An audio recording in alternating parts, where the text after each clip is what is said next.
Daniel Lanois. I'm a record maker, a musician, and songwriter, kind of an all-around sonic specialist. As an artist and songwriter, inspiration comes from life, and somebody once told me that the best songs are the ones that are based on truth. So if you're writing about something that's actually happened to you, I think a listener feels that, and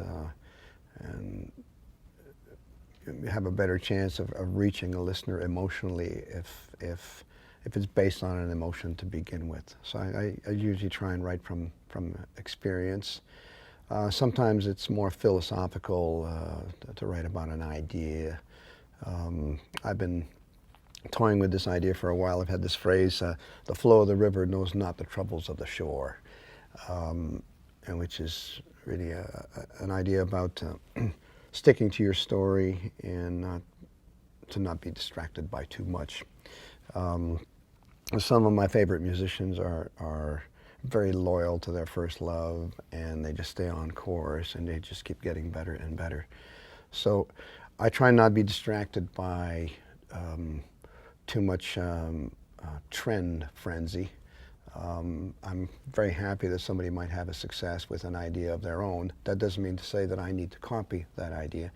I prefer to stay on course with my own and to arrive at a place where I've mastered an angle, or that it really belongs to me. And then at that point I can hold my head up and say, well, this is the best work that I can do, and I wouldn't compare it to someone else's best work. I'm very happy that they have succeeded, and if I've succeeded as well, then it makes for a better party. Melody comes easy to me, and I keep a stockpile of melodies. I call it the melody orphanage, and they never have a sell-by date, because I keep them, and they may never evolve to having a lyric, because sometimes there'll be an application for an instrumental piece of music, in which case I'll just dig out a melody and say that's fine. It can exist without lyric.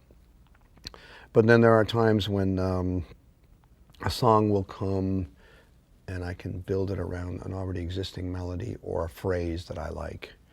But then there's also the word or the lyric orphanage, where I keep some titles and some ideas, and they may come to live together, or they may stay separate. But I keep books and little idea recordings, Mm-hmm. The way that I play the pedal steel guitar, I get melancholic results. I think that has to do more with me than the instrument, because I've heard lots of happy pedal steel guitar playing. But I like to allow the notes to sustain on the steel. So I'm not a very busy player, because I think the instrument provides a very liquid result if you let it sustain. And there are times when I play very little on the steel, and I respond to the harmonic interplay from one note to the next, or maybe a little triad, and it promotes a certain kind of journey, a melodic journey. So anything I do on the steel is pretty melancholic. There's a technique that I use in the studio that I could share with the world. It's you don't even have to be in a studio at all to start off. It could even be based on the listening of a favorite song.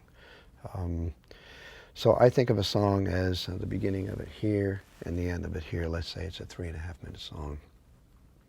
And I treat every little part of the song like it lives in a little compartment, a little box. So the intro, it gets a little box.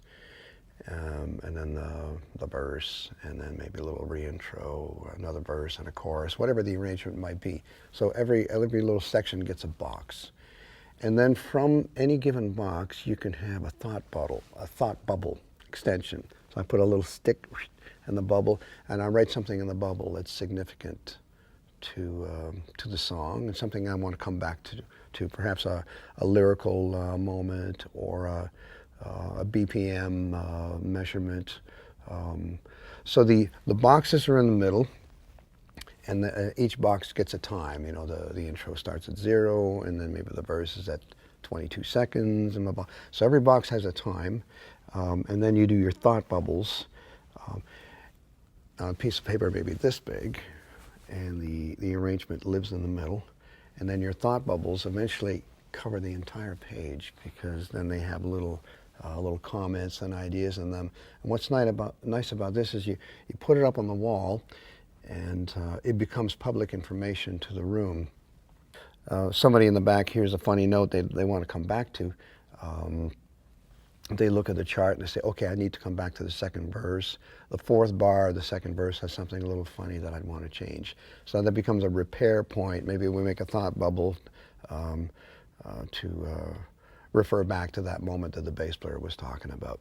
So you have a nice graphic display of a song, and it makes for a nice communication system.